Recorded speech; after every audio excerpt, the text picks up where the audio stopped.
Hello friends, मी आहे केदार आणि तुम्ही बघताय त्रिशूल RDS. मित्रांनो, संगीत मानापमान या चित्रपटाचा रिव्ह्यू घेऊन आलोय आणि व्हिडिओ तिथे तुम्ही आता शेजारी बघतच असाल.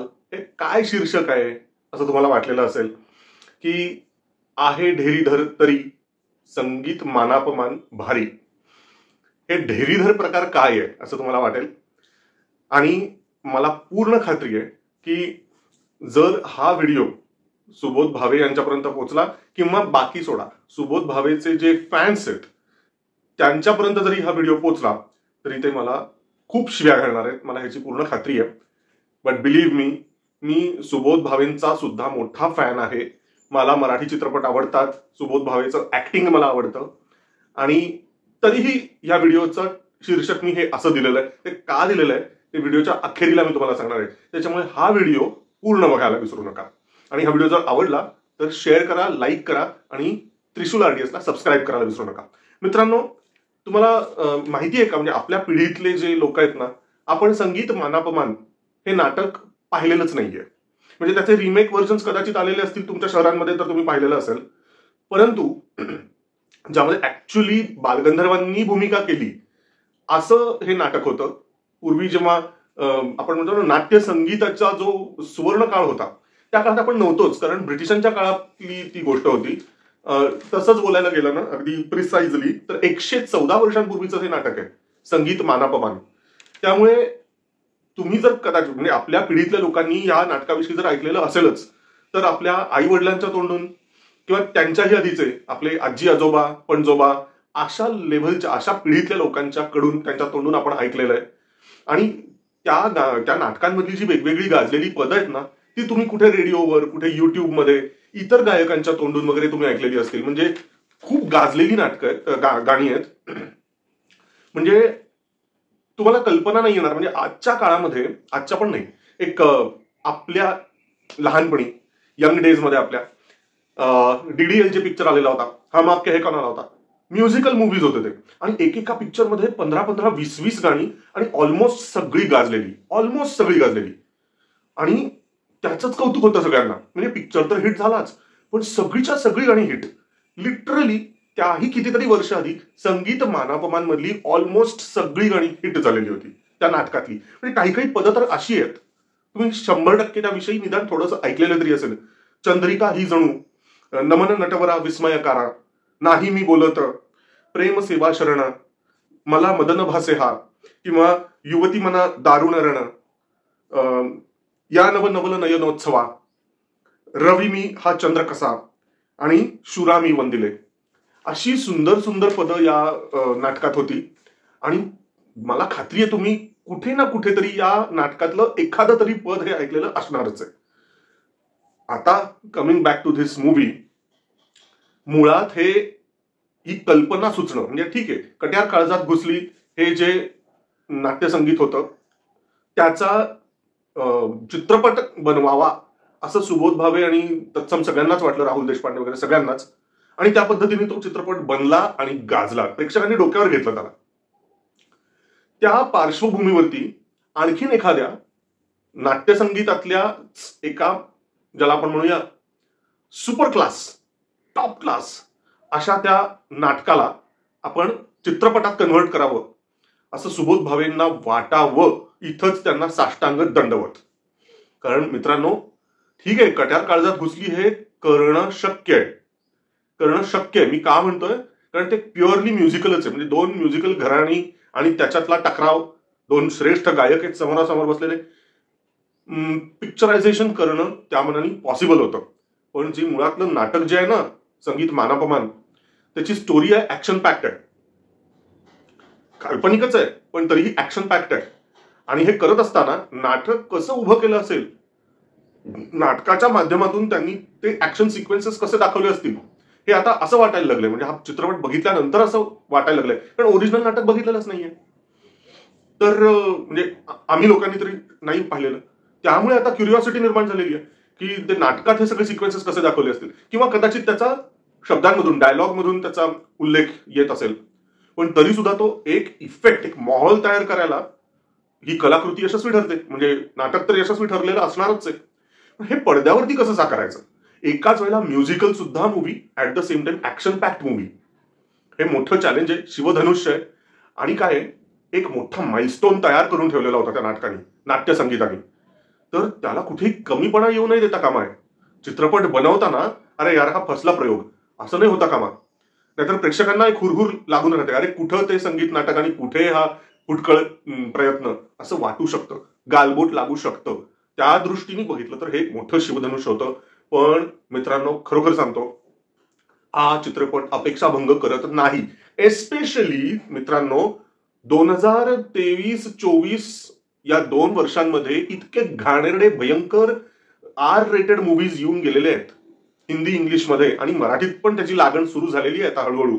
R-रेटेड, बिभत्स, विकृत हिंसेने भरलेले असे जे विचित्र चित्रपट येऊन गेले, त्यांची मालिका म्हणजे अॅनिमल असेल आणि आत्ताचा मार्को असेल, असे मारझोड करणारे. पण मारझोड काही नवीन नव्हती, विकृत आनंद असलेली, हाणामारी असलेली, म्हणजे भयंकर, ज्याला R-रेटेड म्हटलं जातं, ग्रुसम, अशा त्या चित्रपटांच्या बॅकग्राऊंडवरती 2 चित्रपट त्यांनी लिटरली फुंकर घातली. जे सहृदय किंवा संवेदनशील असे जे प्रेक्षक जे काही असतील, असे थोडे बहुत, अशा प्रेक्षकांच्या जखमांवरती हळूवार फुंकर घालण्याचं काम 2 चित्रपटांनी केलेलं आहे. 2024च्या अखेरीला आलेला फुलवंती आणि आता आलेला संगीत मानापमान. लिटरली मित्रांनो, एकाच गोष्टीचं वाईट वाटतं की मी ज्या शोला गेलेलो होतो तिथे फार कमी पब्लिक होतं, म्हणजे खूप कमी, मला आकडा नाही सांगावा असा वाटत आहे, आणि हॉल ऑलमोस्ट रिकामा होता. असं नाही व्हायला पाहिजे. अप्रतिम कलाकृती आहे ही, ज्याचा आस्वाद सगळ्यांनी घ्यायला पाहिजे, आवर्जून घ्यायला पाहिजे. म्हणजे मला खरोखर असं वाटतं की जे दर्जेदार चित्रपट आहेत त्यांना तुडुंब गर्दी व्हायला पाहिजे खरं तर. मार्को सारख्या पिक्चर्सना गर्दी करतात लोक, म्हणजे काय, म्हणजे हे बरोबर नाहीये.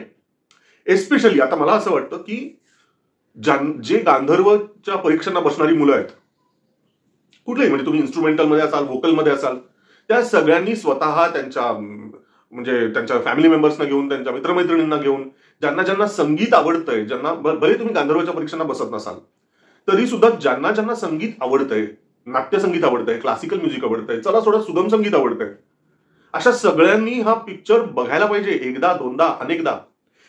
ज्यांना भले फार संगीत आवडत नसेलही असं धरून चालू, पण तरीही ज्यांना चित्रपट माध्यम एक खूप आवडतं, शूटिंग आणि त्याच्यातलं तांत्रिक बाजू खूप आवडते. कारण मित्रांनो, या चित्रपटात फक्त संगीत नाहीये, त्या संगीताला खूप चांगला उठाव देणारं अशी उत्कृष्ट सिनेमॅटोग्राफी आणि उत्कृष्ट एडिटिंग आहे. तुम्हाला पिक्चर बघितल्यानंतर हे लक्षात येईल. एस्पेशली ते जे गाणं आहे ना, त्यांनी स्वर्ग असा पृथ्वीवरती जणू काही स्वर्ग आणलेला आहे अशा पद्धतीचं, तो चंद्रविलास जेव्हा एक खूप जबरदस्त असं गिफ्ट भामिनीला देतो, ते जे गाणं आहे, तिला जे महालात घेऊन जातो आणि तिची तारीफ करतो आणि भेटीवर भेटी देत जातो, हा हा, काय ते पिक्चरायझेशन केलंय, काय सुंदर, म्हणजे ग्रँड लेवलवरती, म्हणजे संजय लीला भन्साळींनी जणू काही ते डिरेक्शन केलंय का काय असं वाटावं, इतक्या ग्रँड लेवलवरती सडनली तो पिक्चर जातो. आणि या चित्रपटामध्ये प्रकाश संयोजन ज्याला म्हणतात ना, light effects, sets, editing, cinematography आणि दिग्दर्शन, सुबोध भावेनी खुद्द स्वतः केलेलं दिग्दर्शन, हे इतक्या हाय लेवलला गेलेलं आहे ना, इतक्या हाय लेवलला की म्हणजे डोळ्याचं पारणं फेडणं ज्याला आपण म्हणतो ना, एक जबरदस्त अनुभव मिळतो तुम्हाला. त्यामुळे ज्यांना ज्यांना एक सुंदर कलाकृती बघायची अशांनी हा चित्रपट पुन्हा पुन्हा बघायला पाहिजे. ज्यांना या माध्यमाचं एक अभ्यास करायचा त्यांनीही खूपदा बघायला पाहिजे हा पिक्चर. माझी तर अशी अपेक्षा आहे की शाळा कॉलेजांनी, शाळा नाही ठीक आहे, पण निदान कॉलेजांनी तरी आवर्जून आपल्या विद्यार्थ्यांना सांगायला पाहिजे की मित्रांनो बघा, की आपल्या पिढीमध्ये, म्हणजे आता आजकाल संगीत नाटकं बघायला मिळत नाहीत, नाट्यसंगीत बघायला मिळत नाही. आता सुवर्ण संधी आहे की चित्रपटाच्या माध्यमातून 114 वर्षापूर्वीची एक कलाकृती आपल्याला बघायला मिळणार आहे. यासारखी दुसरी सुवर्ण संधी नाही, म्हणून ती आवर्जून या संधीचा फायदा घ्यायला पाहिजे. आणि केवळ पुण्या मुंबईतच कशाला, छोट्या मोठ्या सर्व शहरांमध्ये या चित्रपटामधला हाऊसफुल लागायला पाहिजे असं उद्दिष्ट मला तर वाटतं फक्त मराठी लोकांनी नाही, भाषांची सगळी बंधनं तोडून, भले तुमची भाषा मराठी नसे नका तरीही हा चित्रपट बघायला पाहिजे असं मी म्हणेन. सबटायटल्सच्या शिवाय सुद्धा हा चित्रपट कळेल नक्की, कारण एवढी सुंदर सुंदर गाणी. आणि गंमत म्हणजे नाट्यसंगीतात जी पदं आहेत ती जशीच्या तशी नाही घेतलेली.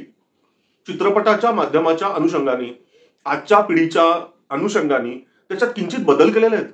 म्युझिक कुणाचंही या चित्रपटाला शंकर एहसान लॉय, शंकर एहसान लॉय. आणि किती गाणी आहेत, जवळजवळ 14 गाणी आहेत असं सांगितलं जातं. मी काय ऍक्च्युली मोजली नाही, कारण पिक्चर बघण्याच्या नादामध्ये तो काय काउंट मी ठेवला नाही, पण एवढं नक्की की गाणी खूप आहेत. आणि गायक किती आहेत, 18 नामवंत गायक. स्वतः शंकर महादेवांनी तर गायलंच आहे.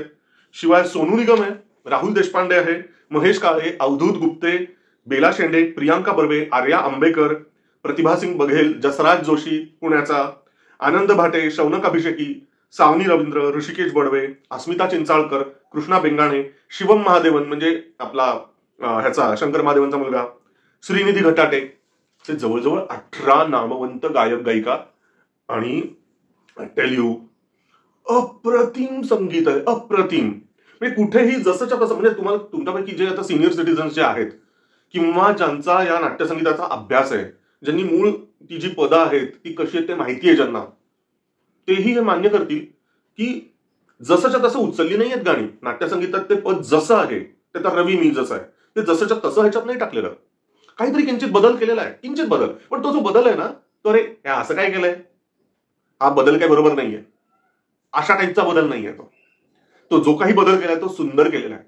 काही गाणी नवीन पण घातलेली आहेत, पूर्णपणे नवीन. कारण कथेच्या अनुषंगाने, आजच्या माध्यमाच्या अनुषंगाने काही गाणी फिट नव्हती बसणार, ती बाजूला केलेली आहेत, हे तुम्हाला लक्षात येईल. आता रवी मीचा जो आहे ना जे गाणं, ते थोडंसं असं रिप्राईज टाईपचं, म्हणजे बॅकग्राऊंड म्युझिक अत्यल्प ठेवलं त्या गाण्याला.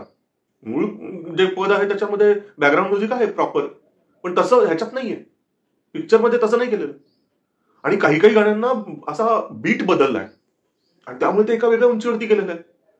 आणि आजच्या काळातल्या तंत्राचा आणि व्हिज्युअल इफेक्ट्सचा प्रॉपर पुरेपूर छान वापर करून घेतलेला आहे. तर ह्या सगळ्या मी छान छान छान गोष्टी सांगितल्या. आणखीन काही चांगल्या गोष्टी म्हणजे पडद्यावरती काही कलाकारांचा वावर आपल्याला खूप छान वाटतो. त्यापैकी एक हिरो म्हणजे सुबोध भावे. जेव्हा तो स्क्रीनवर असतो तो तेव्हा सगळा स्क्रीन व्यापून टाकतो, कारण त्याचं ऍक्टिंग त्या लेव्हलचं आहे. त्यामुळे सुबोध भावेनी वठवलेला जो धैर्यधर आहे, सुंदर ऍक्टिंग ऍज युज्युअल. सुबोध भावेचं ऍक्टिंग म्हणजे काय, त्याविषयी आणखीन चर्चा करण्याची गरजच नाही, अप्रतिम ऍक्टिंग. त्याचबरोबर भामिनी उर्फ वनमाला हिचं ऍक्टिंग, जे पूर्वी बालगंधर्वांनी जी भूमिका वठवलेली अशी ती भूमिका, ती व्यक्तिरेखा कुणी साकारली आहे, वैदेही परशुरामी. काय सुंदर दिसतीये, अप्रतिम. आणि या पिक्चरमध्ये वापरलेले दागिने, तिला ज्या पद्धतीने नटवलेलं आहे, बघत राहावं बघत राहावं. आणि बहुतेक पीएनजीचेच काहीतरी दागिने आहेत. फुलवंतीला पण त्यांचंच होतं असं म्हटलं जातं, मला एक्झॅक्टली माहिती नाही. पण ह्या चित्रपटामध्ये अरे यार अप्रतिम, एक एक अलंकार असे ग्रँड लेवलचं केलेलं आहे ना, बघत राहावं बघत राहावं. म्हणजे सगळ्या महिला वर्गाने तरी हा पिक्चर आवर्जून बघायला पाहिजे. म्हणजे विनंती आहे, बघाच, केवळ त्या दागिन्यांच्यासाठी म्हणून बघा. आणि सुमित राघवननी सुद्धा अफाट त्यांनी साकारलेला जो व्हिलन आहे चंद्रविलास, हा खतरनाक. आणि उपेंद्र लिमये आणखीन एक व्हिलन, अॅनिमल मध्ये सुद्धा हा होता उपेंद्र लिमये, तुम्हाला सगळ्यांना माहितीच आहे. As usual Upendra Limaye, hats off. Shailesh दातारांची भूमिका तर सुंदरच झालेली आहे. शैलेश दातारांचा काकासाहेब वंडरफुल, छान ऍक्टिंग आहे. आणि निवेदिता सराफ आणि नीना कुलकर्णींनी सुद्धा अतिशय छान ऍक्टिंग केलेलं आहे. त्यांचा पडद्यावरचा जो वावर आहे तो बघत राहावा असा आहे. सुबोध भावे आणि नीना कुलकर्णी यांचं ट्युनिंग अप्रतिम आहे. आई मुलाचं जे नोकझोक जी काही दाखवलेली आहे, खूप छान, खूप मस्त, वंडरफुल. आता लेखनाची बाजू 3 जणांनी पत्करलेली, प्राजक्त देशमुख, शिरीष देशपांडे आणि ऊर्जा देशपांडे. खूप चांगल्या पद्धतीने लिखाण केलेलं आहे, कारण ही सोपी गोष्ट नाही. मगाशी मी म्हणालो त्या पद्धतीने रंगमंचावरचं नाट्यसंगीताचं माध्यम वेगळं आहे आणि चित्रपट हे माध्यम वेगळं आहे. त्या अनुषंगाने 2-2.5 तासांमध्ये सगळं फिट करायचं, वेगळ्या माध्यमात फिट करायचं, आजच्या पिढीला रुचेल, ऍक्सेप्ट होईल अशा पद्धतीने ते सगळं मांडायचं. यासाठी लेखकांना खूप कष्ट घ्यावे लागलेले असणार आहेत, गॅरंटी. त्याच्यामुळे या तिघांनी ती जबाबदारी चांगल्या पद्धतीने पेलली आहे. आता मूळ मुद्द्याकडे येतो, ज्यामुळे हे टायटल या व्हिडिओचं मी असं केलं. मी जे म्हणलं ना, ढेरीधर हा शब्द जो मी वापरलाय, सुबोध भावेजी माफ करा, मी हे टायटल वापरलेलं आहे. त्याचं कारण या चित्रपटामध्ये सगळ्या 99.9% सगळ्या गोष्टी पॉझिटिव्ह आहेत. फक्त एक गोष्ट निगेटिव्ह आहे, ती म्हणजे तुमची ढेरी सुबोध भावेजी. याचं कारण आहे, कट्यार काळजात घुसलीच्या वेळेला तुमच्या ढेरीचा काहीही प्रॉब्लेम नव्हता. सुबोध भावेच्या ढेरीचा कट्यार काळजात घुसलीमध्ये काहीही प्रॉब्लेम नव्हता. ते 40शीतले चोर चित्रपटामध्ये सुद्धा सुबोध भावे आहे, त्यातही त्याच्या ढेरीचा काहीही प्रॉब्लेम नाहीये.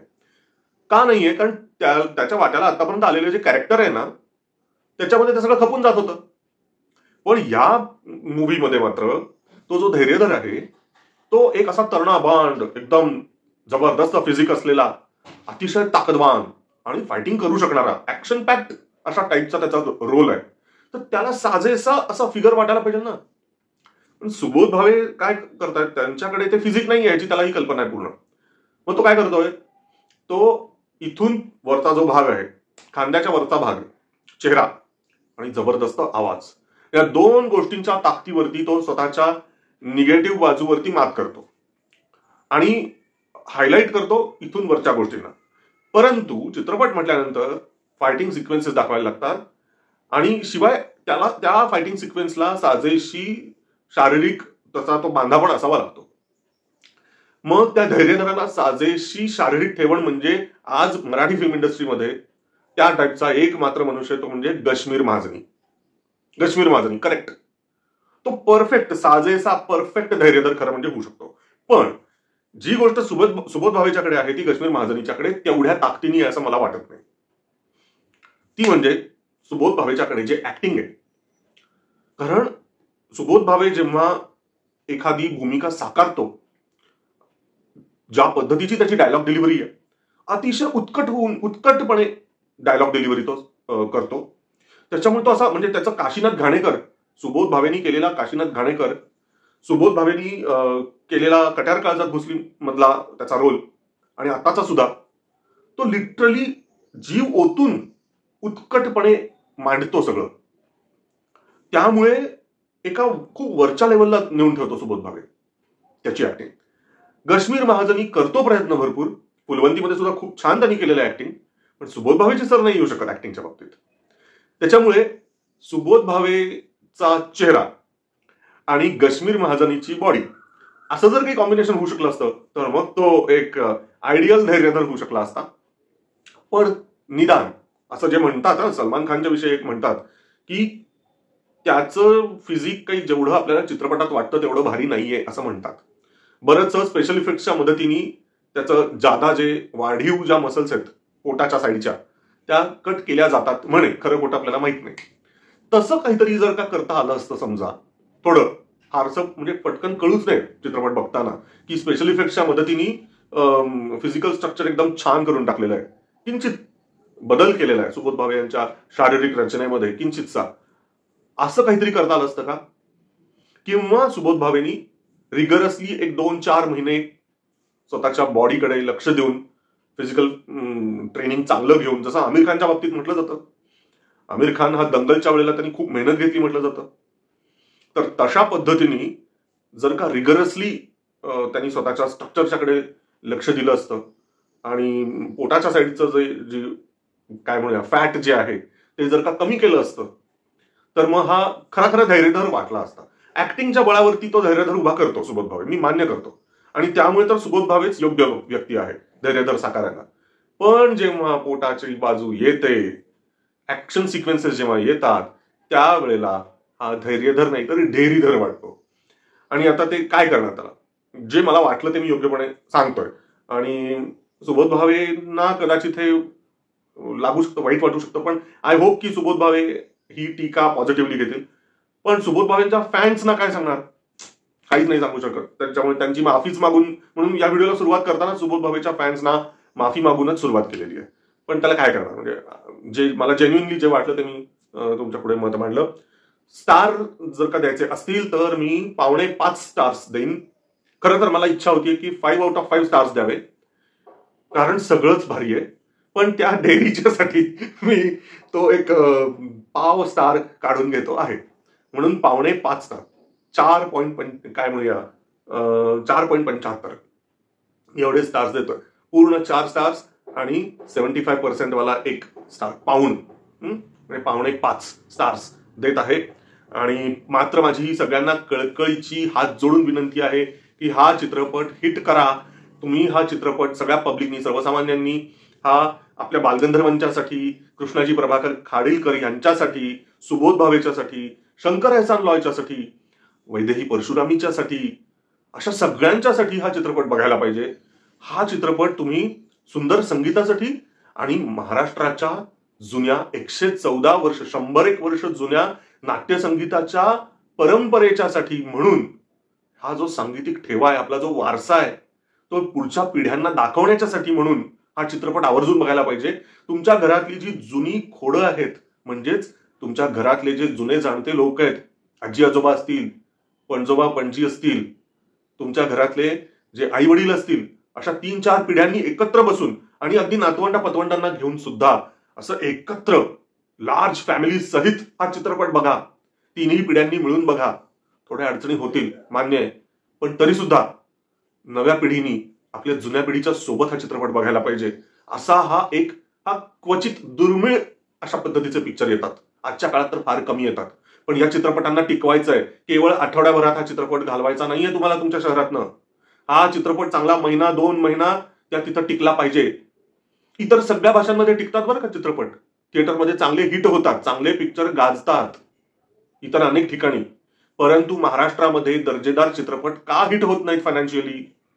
कारण आपण मराठी पब्लिक हे आपल्या चांगल्या दर्जेदार कलाकृतींना डोक्यावर घेत नाही आहोत. म्हणून मित्रांनो, मैत्रिणींनो, आजी आजोबांनो, सगळ्यांनो, तुम्ही या चित्रपटाला मनावर घ्या आणि थिएटरमध्ये जाऊन मोठ्या संख्येने बघा, पुन्हा पुन्हा बघा, आवर्जून बघा. सो मित्रांनो, असे छान छान व्हिडिओज घेऊन तुमच्या पुढे येत राहणार आहे. त्यामुळे बघत राहा त्रिशूल RDS. त्रिशूल RDS वरती प्रेम करत राहा. या चॅनलवरचे व्हिडिओज तुम्हाला आवडले तर लाईक करत जा, शेअर करत जा आणि सबस्क्राईब करत जा. धन्यवाद. बाय. Take care.